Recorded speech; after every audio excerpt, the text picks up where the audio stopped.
Tune in to Heel of the Ring podcast on the Sports Jedi Network channel. May the sports be with you.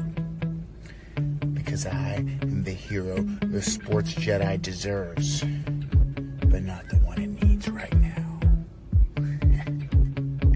Long live Lexus King. What's going on, everybody? Welcome to One-on-One with the Sports Jedi here. This is your TNA review recap here. I am BX Sports Jedi Kev. We are going to review and talk about Total Nonstop Action TNA Thursday Night Impact Zone that just passed for us here. A lot to talk about it, but before we get into all that review recap here with your guy, I want to let you know that we are powered by our sponsor, Dude Wipes. Dude Wipes. Stay fresh, stay clean, stay match ready, whether it's a long wrestling overtime or chaos. Dude Wipes have you covered from post to post, from crack to crack. We want you to appreciate, and we want to say thank you for Dude Wipes for covering this independent wrestling coverage here. And also, we are proudly fueled by Blackout Coffee. Wake up, stand up, never back down. If your energy to survive a stacked TNA Impact Zone or 9 o'clock to 11, we got you covered. Head to blackoutcoffee.com/Rumba. Put Rumba in the code, save 20% off your first order, or my promo code at SportsJedi20. You continue to save and support brands that support this channel, this network. So let's get right into it, because this is not a silence review. We're going to recap Thursday Night Impact Zone from Albuquerque, New Mexico, for the home of Breaking Bad. A lot to talk about. Was there some good, some bad, maybe some ugly? I don't know. It's up to the beauty is the eye of the beholder. I always tell everyone when it comes to TNA Impact Wrestling. A lot of the wrestling community, a lot of the wrestling people like to just say LOL TNA, or they go in with a stigma, a stereotype, a prejudice when it comes to TNA wrestling. And look, if TNA isn't a company brand that's not for you, then you know what? Let the folks that enjoy it, that relish and wants to be entertained by TNA wrestling, have their cake and eat it too. You know, I enjoy it. Like, for instance, I am not, and I'm going to say this again, I am not a fan of All Elite Wrestling. But doesn't mean I have an open mind to watch it, to view it.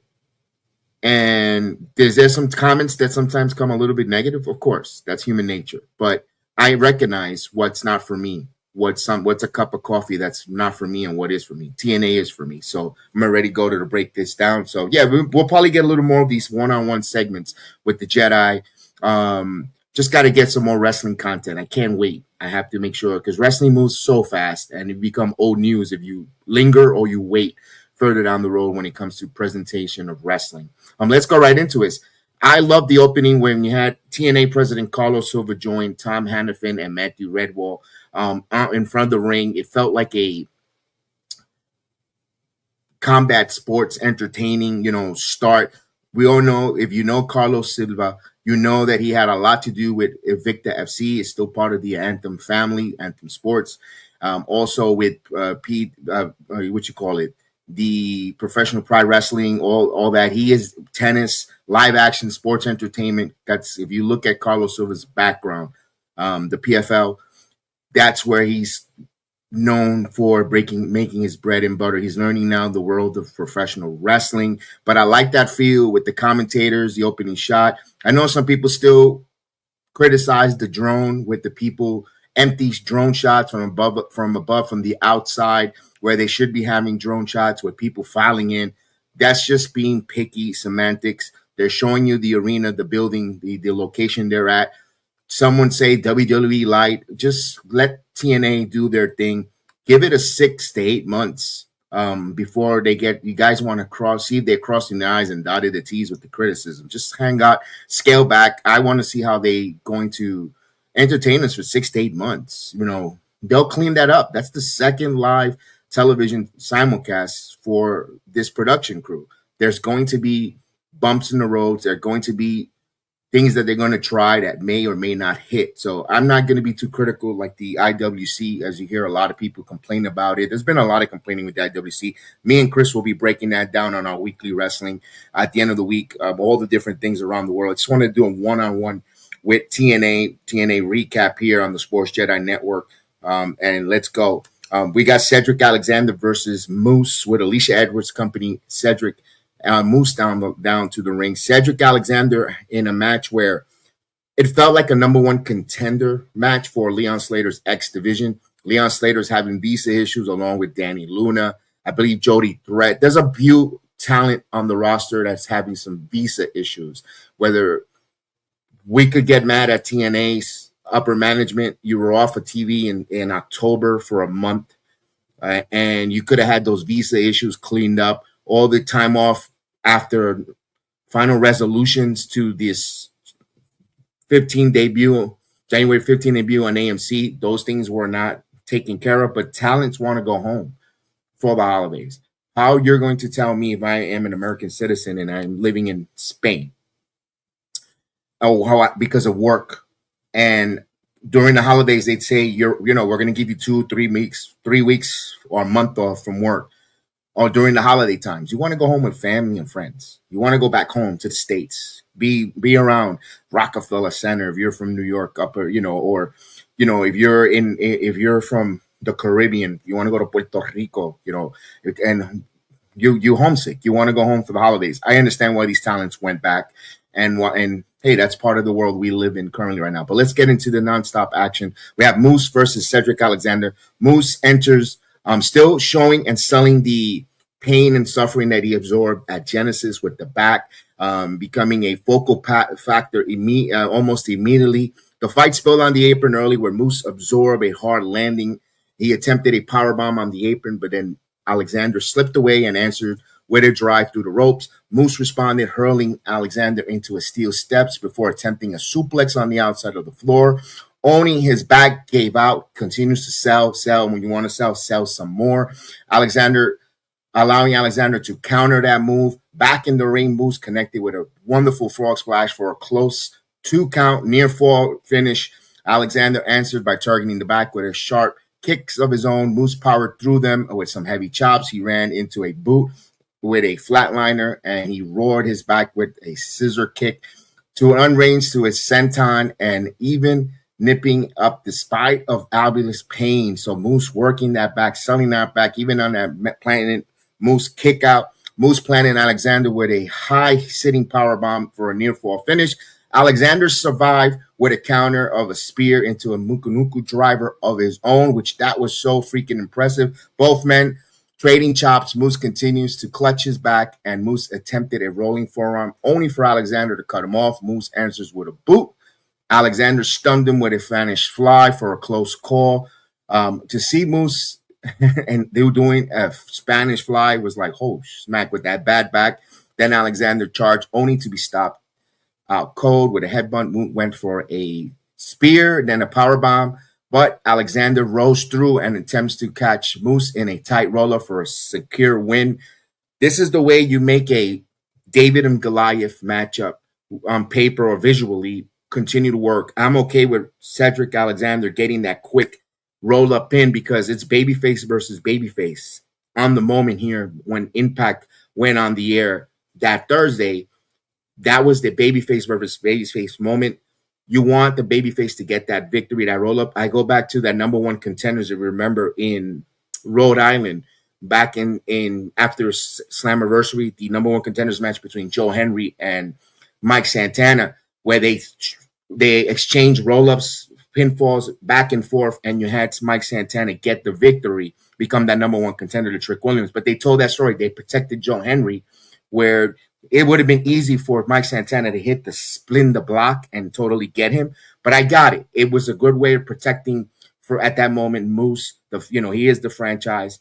We move on. We'll see what happens later down the road if Cedric becomes the number one contenders, because on this card tonight, that when reviewing, there was also Feast or Fire with the 4 briefcase. So we're going to get into that currently right now. Before we get into that, we're going to hear from TNA World Champion Mike Santana. He addresses the TNA faithful, the crowd. This is what I love about, me and Chris are super uber Mike Santana fans. Whenever we see Mike Santana, he's nuestro campeón. He sounds like us. He looks like us. He's from from our neighborhood, from my borough, to be more specific. He represents my culture, Chris's culture. We understand the different struggles of society for being Puerto Riqueño, for being Latino, for being, this skin tone, opportunities. We fight for everything. We crawl in different ways, but it's almost the same.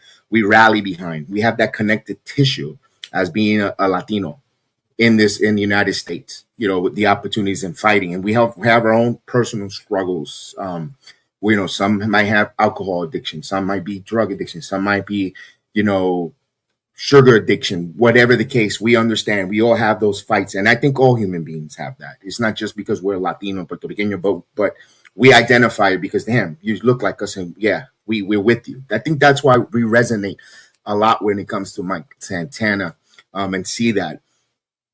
I love the fact that he pulls up a chair, he sits, and again, he says he keeps it buck. He keeps it right to the point. I love it. I love the fact he's coming out to the crowd, letting us know que he es nuestro campeón de nuestra gente, from the people's champion, because he comes through the crowd. He rises and feeds off the energy from the crowd that fuels Mike Santana, because he's like to me, I symbolize it. He's one of us coming through the crowd. He could easily have that fancy entrance and come in and don't touch me and walk down the aisle. Like, he's coming through the fans. Like, I connect and I resonate with that. That's why I'm a big Uber Mike Santana fan.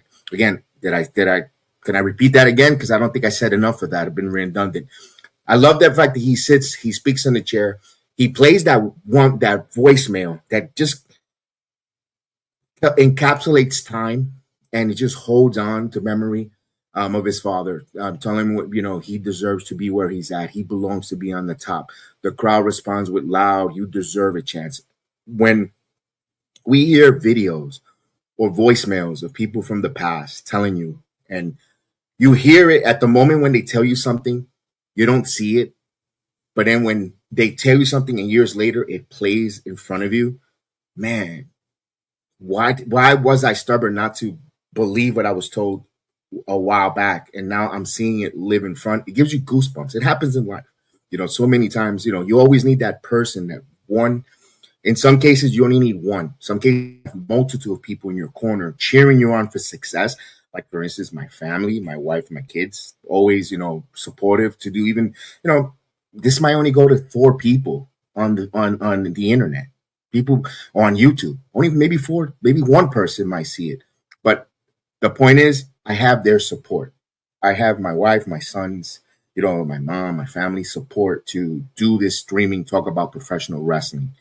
They're very understanding. That's why I identify with Mike Santana, because he has his dad, his daughter, currently cheering him in his corner, us, the fans. But those intimate people that are with you with the good, bad, and ugly times in individual lives, I could relate that with Mike Santana. That was a heartfelt promo, him sitting in the middle of the ring, addressing the crowd. We saw him in his low when he sat and talked about losing the TNA World title, or the second low, because I think this first one is checking himself into Alcohol Anonymous, like he mentioned, and then the second one losing that title. But he knew one thing: he knew to get back up. See the message, despite the fact that you're down, no matter how down and how bleak, how dark, how no answers are around you, there's still hope to get back up. As long as there's life, there's hope. And that's what I think I got from this message from Mike Santana. You could achieve through sacrifice, hard work, world championship, or success in whatever aspect in life that you're going through. I think that's what that connection with Mike Santana and the fans, all of us, has. And when the crowd, you deserved it, he earned it. He deserved it and earned it. He went out and earned it. He bet on himself. He got back up. He could have been a statistic, another drunken Puerto Riqueño, who went to nowhere. But no, he's world champion, face of a company. He rose. That's why we love and we ride with die with Mike Santana. He deserved it. He talked about the sacrifice, the hardship he faced to climb to the championship, like any one of us, to climb to that mountain. We battle every month trying to pay our bills, pay our mortgages, send our kids to private schools to make a better life for each one of us. We go through that. That's some of, the championship of life, overcoming. sort of great parallel storytelling that we could identify with, emotional connections that we hear that said around the world when it comes to professional wrestling and life. Remember, this is supposed to be an escape, but there's a lot of blurring of lines recently where we're starting to see those two multiverses collide, and you borrow from some realism. I think that's what makes the best promos, if you ask me, going forward. Which Nick Nemeth is looming, and with Feast and Fire contracts now in place, and Tennis says pressure only sharpens him and promise to keep providing where he belongs and keep proving where he belongs. He belongs on top of the scene. So we hear Mike Santana letting us know as fans, he's proving he belongs here. He's one of those guys that this is not a fluke. This is not a hot commodity or the hot free agent signing, or the fashion statement, the flash in the pan. This guy belongs, and he's going to prove it. He knows he's got a lot of slings and arrows coming from him. Someone's going to get a world championship contract with the briefcase. Someone has a call your shot gauntlet at Nick Nemeth. Some people just want to challenge him because they had a feud with him last year and they felt like he just got the better of them, and people tend to grow and get sharper. And when I speak about that, I speak about this man, Mustafa Ali, because it led to a backstage interview with Order 4 and Mustafa Ali, where Mustafa Ali continues to make a rise in TNA's rankings, at least feeling like a main eventer, which it's never been the opportunity to say he doesn't belong there. It's when he's going to get the opportunity when it comes to either WWE here in TNA Wrestling. He's featured tonight's card in the main event with Jeff Hardy, which is telling they're trying to let us know that Mustafa Ali in 2026 is going to be a main event player. He has his Order 4 talking about facing Jeff Hardy, takes a shot at Gina Miller, setting up that main event between Jeff Hardy versus Mustafa Ali with Order 4 around them. Of course, we have the Righteous. I don't know if they're done with the Hardy Boys left. We know that they got beaten at Genesis, but it felt like to be continued. So there's a lot of uncertainty when it comes to that. But for Mustafa Ali, if he beats Jeff Hardy, you could see that skyrocket raises right to the top for Mike Santana. We just saw Mike Santana speaking about so many challengers. This is one thing I am enjoying about TNA so far, early part of 2026. The world heavyweight title picture for Mike Santana, he has opponents laid out for him. I know when back in July, when me and Chris went to Slammiversary, I said, Chris, Mike said, we were trying to talk ourselves off the ledge. I said, Chris, if Mike would have won that world title, who was challenging him afterwards? They always say, okay, what next? And we're going to be reviewing Unreal Season 2 Wednesday, I believe this Wednesday coming up, January 28th, if I believe I'm not mistaken. Wednesday that January, we'll post it.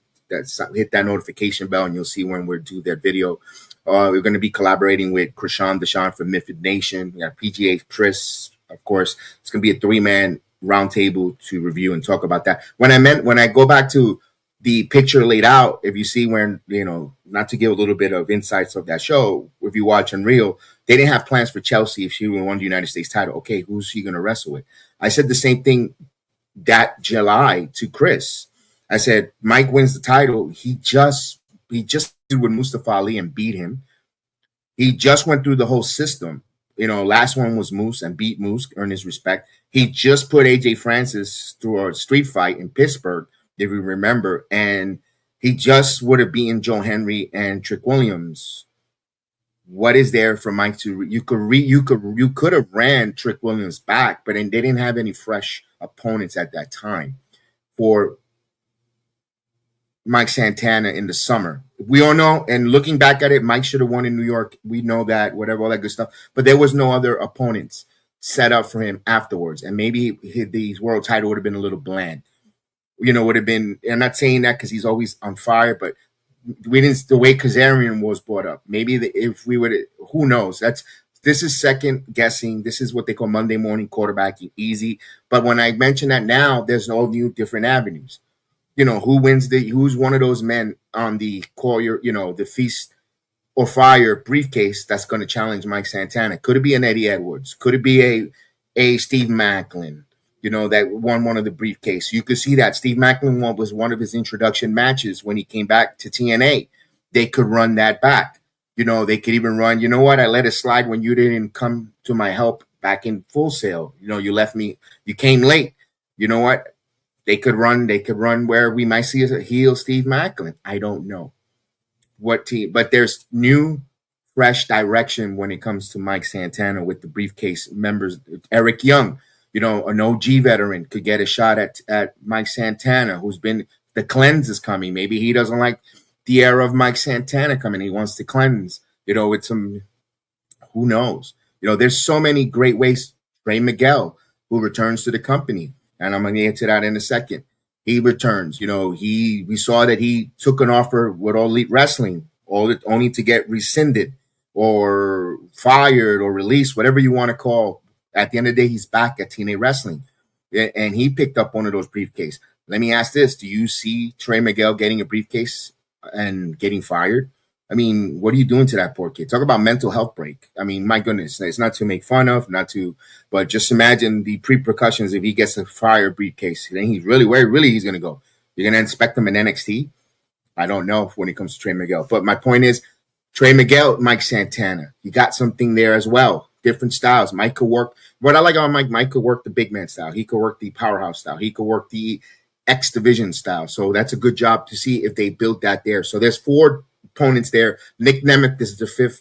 You could see Nick Nemeth being a call your shot honorably, not weaselly, and take on Mike Santana face to face. Maybe that's something we'll see for the following PLEs coming up in February, I believe in Nashville. No surrender. We don't know. We'll see where that goes. Also, you have other opponents like, again, Mustafa Ali, if he wins the #1 contendership match, could step up and say, I want to challenge that. Who knows? The way NXT calls their shot. Maybe Shiloh Hill wants to take on Mike Santana for the TNA World Title. He seems to call his shot. If Taker makes a phone call, maybe things happen. It seems like when Taker makes a call, things happen for that kid. I don't know. We'll see. We'll move forward here. We had a match here in a part of the show that kind of made me raise an eyebrow. I'll tell you what it was. And before that, we're gonna hear from our sponsor. Let me take a quick water break, and we're gonna hear from our sponsor, Dude Wipes. All right, quick break. Don't go anywhere. This segment is sponsored by Dude Wipes. Whether you're grinding through work, hitting the gym, or locked in for a full night of wrestling, Dude Wipes help you stay fresh. Simple as that. Portable, convenient, and designed for real life. And of course, this show is powered by the Sports Jedi Network. Independent wrestling coverage, real discussion, and a community that actually knows the product. If you rock with what we do here, support the sponsors that support the channel. Now, let's get back to the breakdown. Take it away, PGH Chris and Sports Jedi Kev. You're watching Jedi Sports Network with Kev.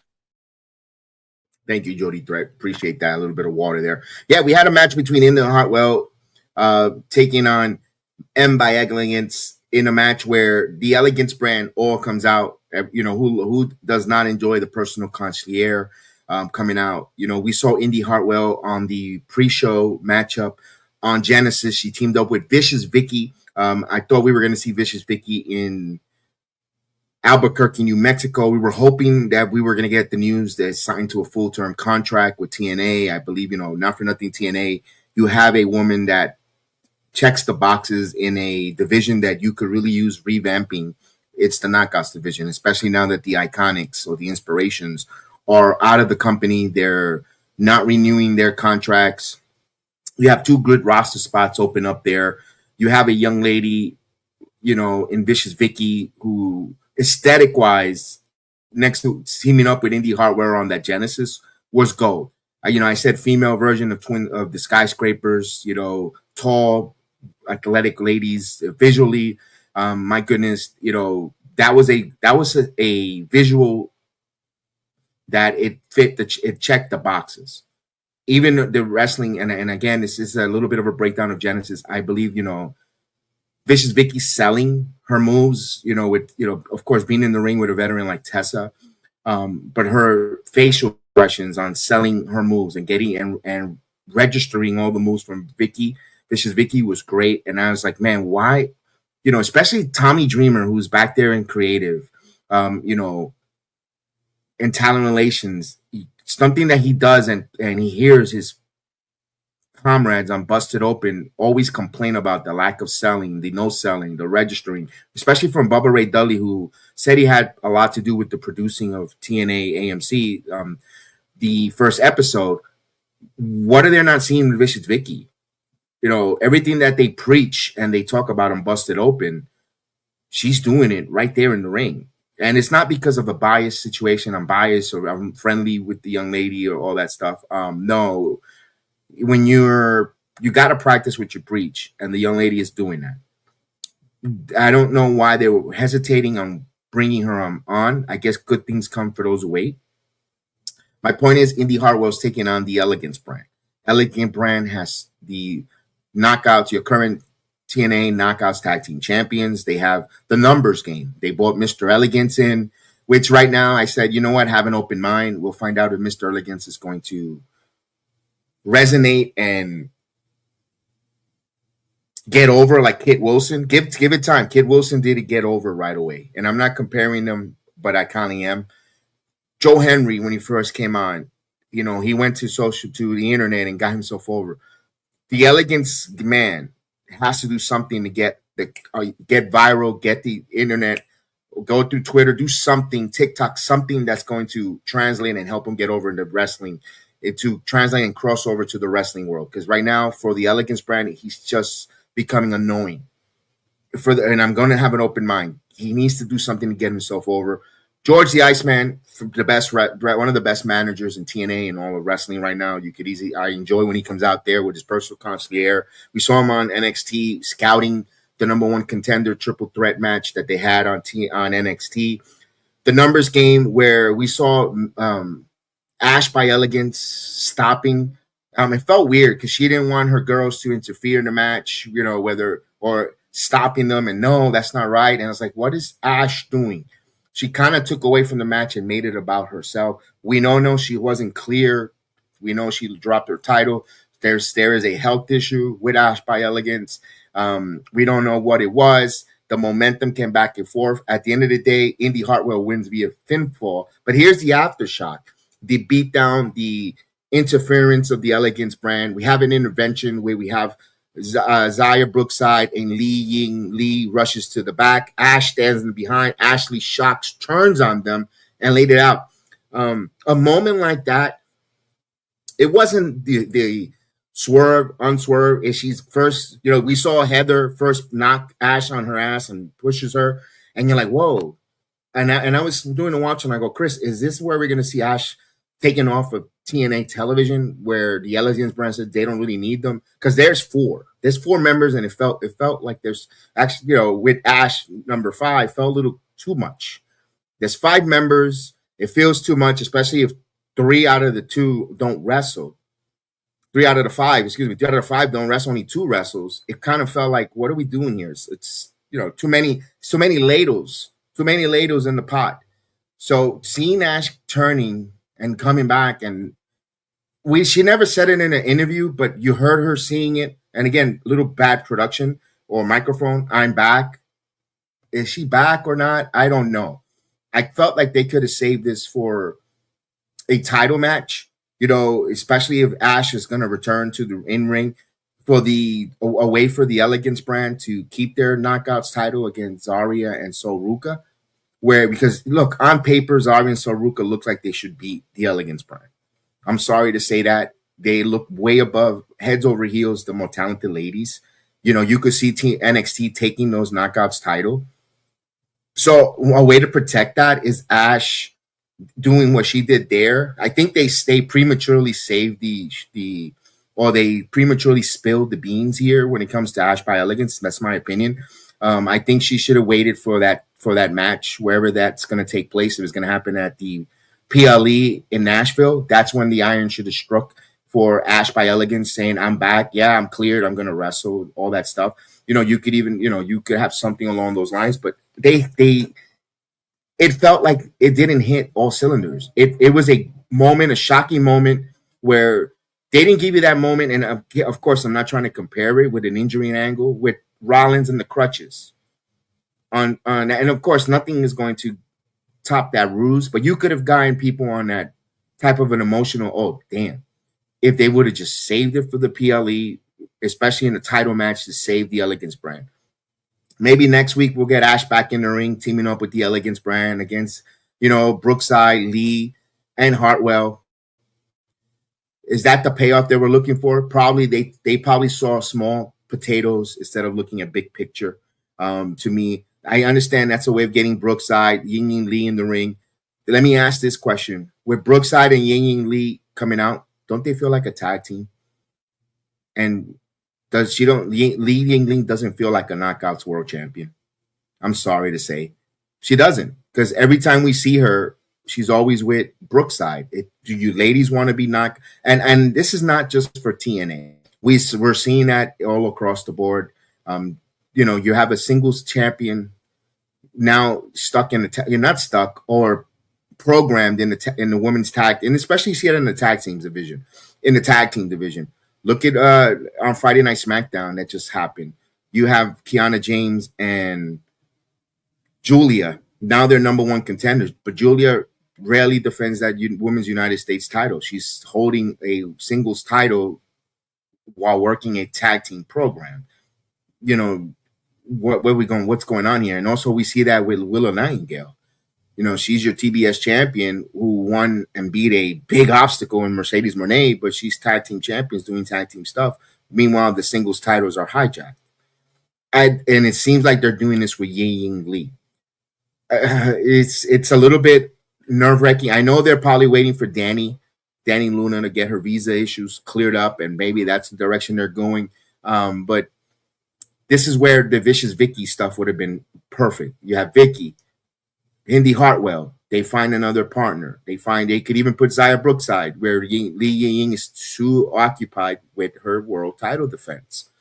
I don't know. Those are the things. Those are minor criticism. It wasn't a bad match, but that part of the segment wasn't the hottest either. I think the middle part of TNA gets you like, and I hate to say that because then you're like, oh, here's you guys just totally dismissive of the women's division. No, it's just the Ash by Elegance. The Elegance brand execution for 2 weeks in a row has not been the greatest on the show. And they're getting to the point where we're getting to near part of almost cringy. And that's what worries me. I don't want that because I've said this time and time again. I think Maggie Lee is going to be the breakout star of the Elegance brand.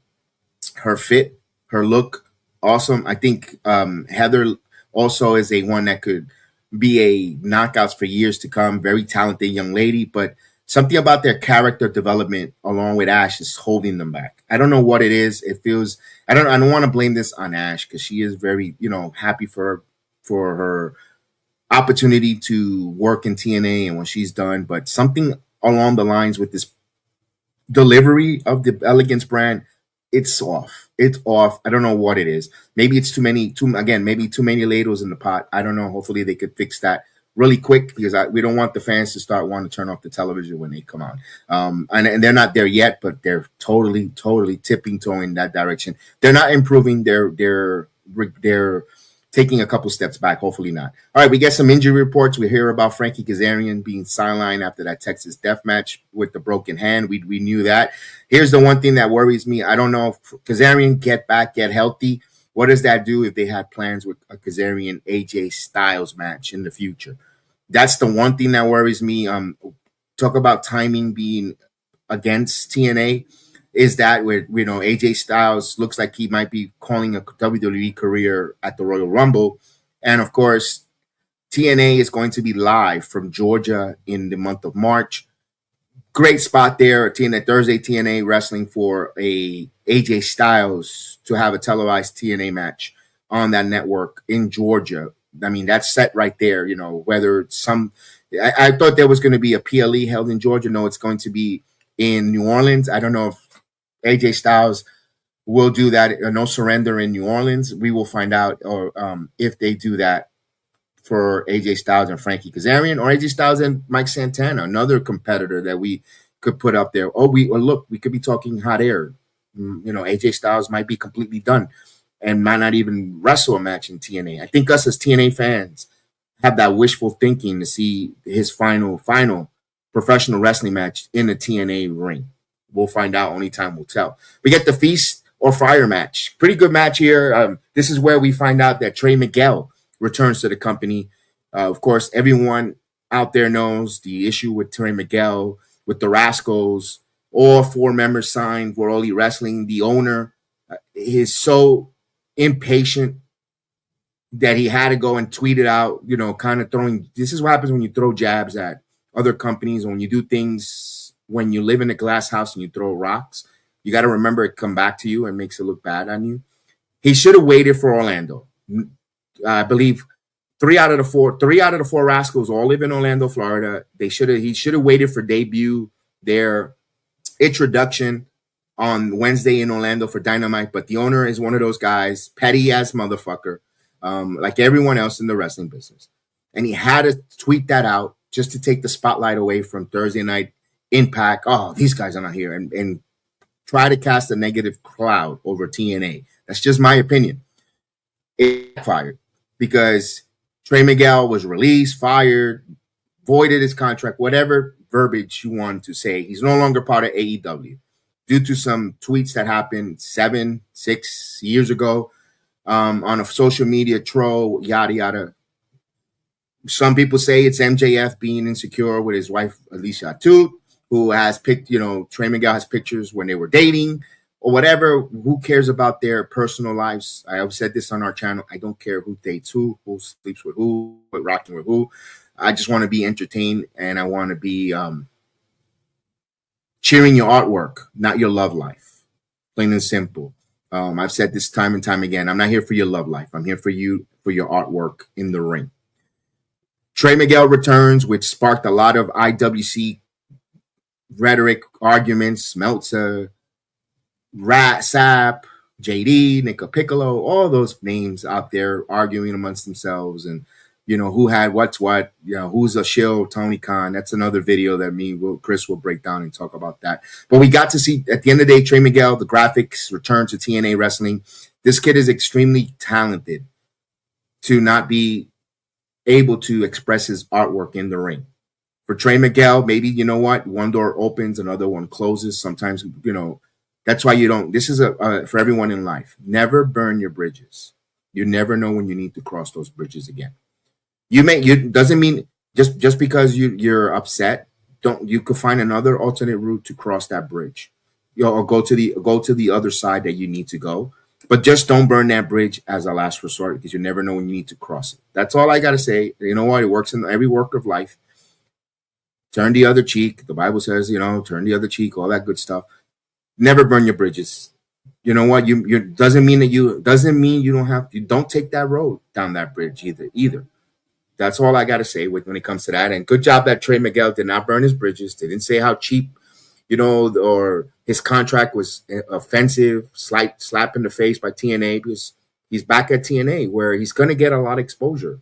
He's going to get opportunities to wrestle. He's not going to make the money, maybe AEW, who knows? Maybe people will love his merchandise and buy him all his T-shirts, or who knows? You never know. Never put limitations on someone. You never know what ceilings they're going to abolish and reach for the stars when it comes to Trey Miguel. Great that he's back.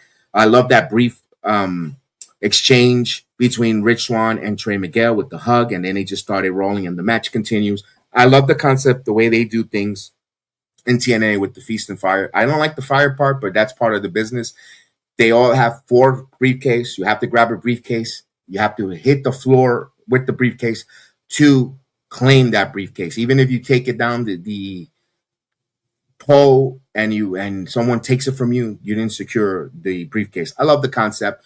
Here's the 4 participants that grabbed the suitcases. You have Eric Young, Steve Macklin, Trey Miguel, and Eddie Edwards. Each of those members secure a briefcase. Now, process of elimination time. Time to speculate, TNA fans. Who's getting the firing? This is a tough one. I first time in a long time, I'm puzzled.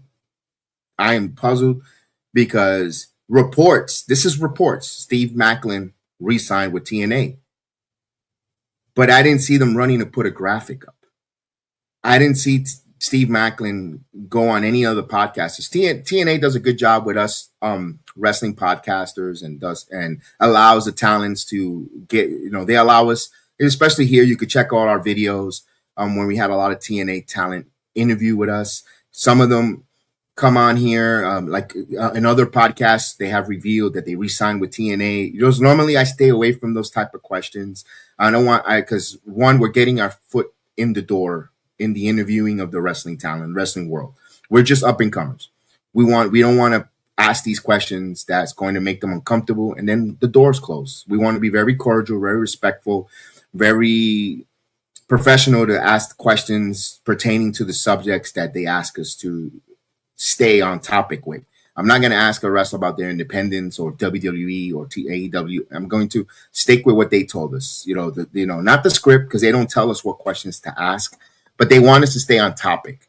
And when we interview talents, we stay on topic, because that's exactly, that's what the respectful journalism will do. You ask, you want to talk about this. This is off limits. Please respect. Fine, because then we're never going to get an opportunity. My point is, we don't go in those contracts where they want to go, where they want to wrestle, all that good stuff. We stick to the talents. The talents have come on. We have great conversations with them and so forth. We haven't gotten the breaking news. We re-signed, but we've seen other wrestlers like Jody Threat said she's re-signed with TNA. We've seen that with Mustafa Ali and so forth throughout the media tour that they had in January. Didn't see anything about Steve Macklin, so I worried about Steve Macklin. Is he re-signed with the company because he has a briefcase? Could we see a Steve Macklin getting fired? We know his wife works for All Elite Wrestling, Ring of Honor champion. Could Steve Macklin, be all gone over there? Look, they're a young couple who's looking to make as much money in the wrestling business. They're veterans. They have opportunity for Steve to make a big payday. I wouldn't be hesitant to say it sucks to see him leave TNA, but I could understand it. So that's one of the names that I could see for a firing. Unfortunately, I don't want to see Macklin going. Trey Miguel, would it be funny if he goes? We mentioned it a little bit earlier on this video. If he shows up at TNA, gets fired, after being fired from AEW, where does that lead Trey Miguel, though? I mean, that's going to be NXT, or he's really going to take a mental break and he wants to stick it to AEW. That's the only thing that came up to my mind for a case for Trey Miguel. I could see him easily getting a next division title. Call your, opportunity to contract at an X division, or even the international title. It's the same thing with Macklin. I could see Macklin challenging back for his international title. I don't know if you want to see that done that, as well as the world heavyweight title with Mike Santana. I was your first opponent in this company. You know what, champ? I would love you to run it back with me. That story right there being told. You could bring back the history. When Santana returns on the Palms, no surrender. You could go with that. Eric Young, interesting one. Eric Young has been talking about this cleanse coming. I don't know if he wants to cleanse the stacks for the international title. That's something that cleanse the NXT talent with Alexis King and the Rogue NXT wrestlers that have come in and cost Santana the match. That opens the doors to, you could tell a story for Eric Young. Eric Young could use something different, or maybe Eric Young, a world title picture against Mike Santana. You need another heel, another veteran. I'll show you how an OG takes care of TNA to Mike Santana. I don't know, or you could even say that for Stacks.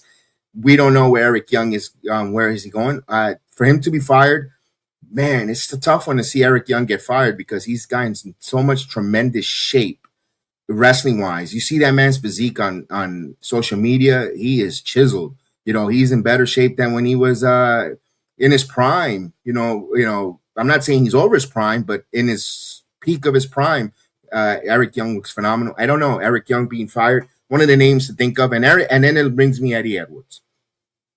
Eddie Edwards, at that moment, I'm like, he has a young daughter with Alicia Edwards, where maybe it's time they want to do the family thing, settle down. Alicia wants to, young girl. I believe she's like 5 years old. That time of year where school, this now that TNA is going to be live more, traveling more, is just a little overbearing for the family with schooling and all the different, for the education and the traveling from Boston to all these different cities. Is that a lot for Eddie Edwards, for the Edwards family?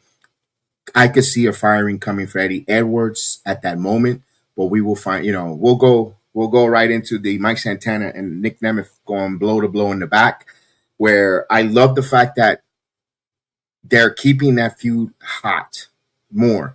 I want to see Nick Nemeth. We're going to see Mike's wrestling ability taken to another level via Nick Nemeth. Hate to say it, Nick Nemeth could be a very, very, very formidable threat to take that title from Mike Santana, because he is mainstream. Nick Nemeth's name. I've said this time and time again, which is going to be safe though. Nick Nemeth, if he were to show up at the Rumble with the TNA World title, people will know. Oh, Ziggler, TNA World Champion. Mike, this is showing up to TN2 with the TNA title in Saudi Arabia. Now, I don't know if the Saudi Arabian crowd is really going to get excited for a Mike Santana. I don't know, over a Dolph Ziggler. That's my point. But here's the one saving grace. TNA is going to be taped for the next 2 weeks. We might see Mike Santana in the Royal Rumble. Show up at the Rumble, come out as TNA World Champion, and we'll love to see Mike Santana's entry to the Royal Rumble. For us, will be a proud moment. And that was my little worry when it came to the Collier shot before Royal Rumble for Mike Santana's title range. But we're past that hurdle. Speaking of a hurdle we would love to get past, Elena Black. She comes out, addressed the crowd. Her promo was fine. She's letting us know, reminding us about her, but I think it went a little too long. Like, it got a little redundant. I would have liked to get into the point. I can't wait for her first matchup. One thing that I would have liked, but it's not going to happen. If you're not going to sign Vicious Vicky, which I went a few minutes on a little bit of a politicking for her in TNA, then Elena Black would have been a nice partner for Indy Hartwell. They could get over the Elegance brand hurdle, and not beating them, but teaming up and giving us a program, and then you could have had Elena Black turn on Indy Hartwell, and you could have Indy and Elena feuding going forward. But they didn't choose to go that way. She's just cutting promos around, reminding her, and especially if you have no intentions of signing Vicious Vicky, you could have done that. Where, oh damn, she makes this there, and you don't even have to have this promo. She just show up and being her partner, Elena Black, teaming up with Indy Hartwell. But I guess they have another creative mind, a creative direction they want to go with when it comes to Elena Black and Santino and Daria, where they want to go, where that tension goes. I don't know. It's interesting to see how these stories played out when they don't have their full capacity roster. But I would have liked Elena to team up with Indy Hartwell and then turn on Indy, and you had that one-on-one there, and they could often running with the races when it came to that. But they didn't went that direction. We'll see. Main event, Mustafa Ali and Jeff Hardy. Really good opening, really closing main event.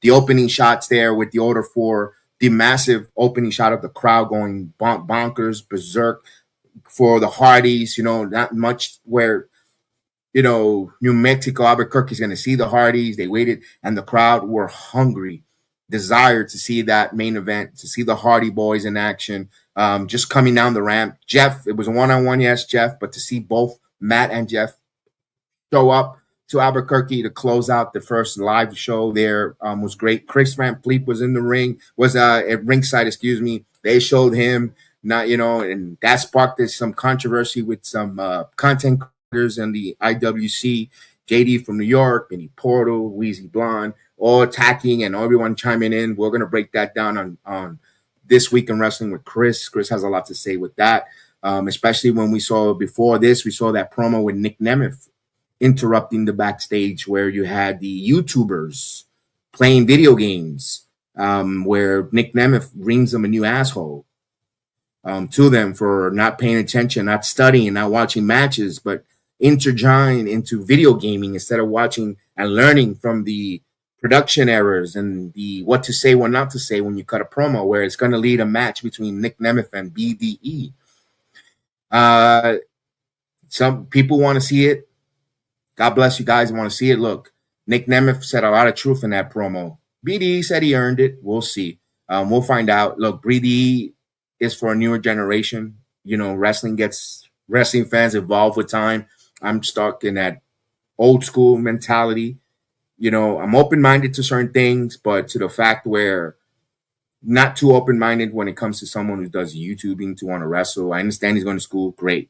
It's like, you know, for instance, I'm an electrician. I'm going to tell, someone, I'm going to tell the carpet installer to come do electrical work because, you know, he's seen, and now I got to teach them. He has to go through the ropes. So he's learning. You know, we all got to crawl somewhere. We got to learn how to crawl before we know how to walk and run. So hopefully there's something good for BD. Hopefully BD gets a nice wrestling clinic between him and Nick Nemeth and off and running. But I'm not involved. I'm not invested in it. I'm going to be totally honest with it. Move on. We get the match where the Hardys, Mustafa Ali, the Order 4, all that good stuff, where we get Mustafa Ali loses by a swanton by Jeff Hardy. I was surprised at the outcome, especially Mustafa Ali with the numbers game. I know the Order 4 gets exposed to get tossed out, but via pinfall for Jeff Hardy, they believed on sending the faithfuls at home completely happy by having Jeff win. But after the match, the Righteous appears and issue a warning, making clear their issues with the Hardys were far from finished as Impact went off the air. The Righteous still looming. I hope it works out when it comes to the Righteous storytelling. I'm invested. I dig it. Also, I want to not leave out is Elijah coming out, causing that distraction to Mustafa Ali, which opened the door, the distraction for Hardy to seize the opportunity to get the victory. Something's going to happen with Elijah, and Mustafa Ali will love TNA already did it with the steel cage. There's got to be like a blow-off match between Elijah and Ali. Something gimmicky. We just had a Texas death match. I don't know. We need something with Elijah and Ali, some type of match where they could blow this final feud off. I don't know.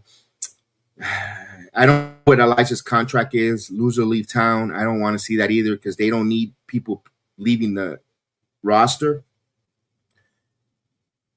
Maybe a good old-fashioned steel cage one-on-one between those two will be a way of blowing that off because there's a lot of animosity between Elijah and Mustafa Ali, but you have the Order 4 interference, a lumberjack match, maybe something we haven't seen in TNA in a while, a lumberjack match where they surround the ring and they have lumberjacks out there to kind of what I see something between those two to finish the Hardys and the Righteous. Look, this second episode of TNA Impact, Thursday Night Impact on AMC was very good.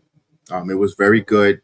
I thought the 2 hours went by really quick. Here's the one thing that not bothering me. It's a personal thing when it comes to me. 9 o'clock start. Maybe I get up at 3 o'clock every morning to go to work. It's a little bit of a rough one. 11 o'clock, it's over. By the time you go in bed, brush teeth, do all that good stuff. Almost midnight to get up at 3. That's a little bit of a rough one. When it was at 8 o'clock, 10 o'clock came around, you still had 45 minutes to get ready to go to bed and all that good stuff. You had good, decent sleep.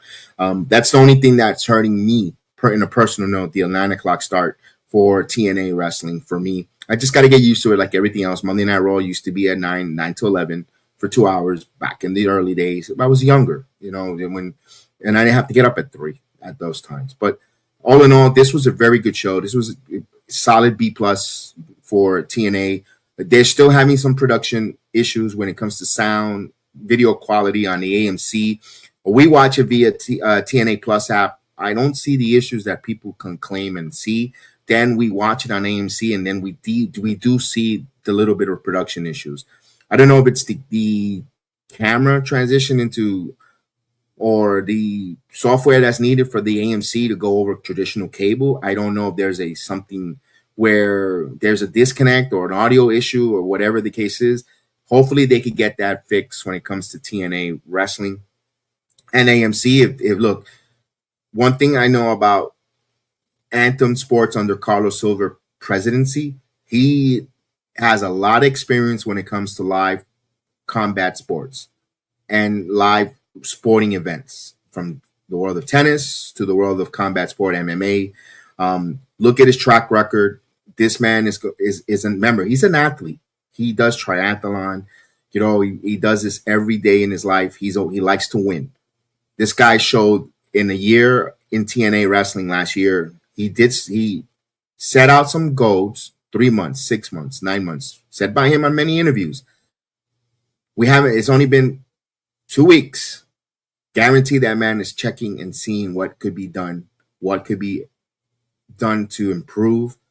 And by the end of the first 3 months of Golds, there are going to be some changes to make the television experience better. If you're having a concern or complaint about it, I believe under Carlos Silva, those positive changes are going to be better. I'm not hoping. I know it will. I just have that feeling with him. So I think the AMC show is going to get better. But don't go to this is my worry.